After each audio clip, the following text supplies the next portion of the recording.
Рустем Раисович возглавлял аналог Шаолиня в Республике Башкортостан. После тренировок то, что они заработали. Одно яблоко.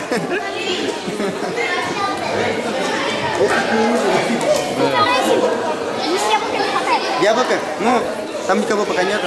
Значит, не заработали. Да. Сейчас вам все нальют, все разложат, все будет, ребят.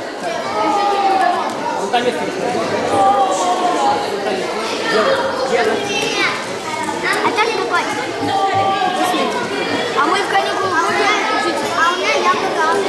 Каникулы трехразовые тренировки. Каникулы дома занимаемся.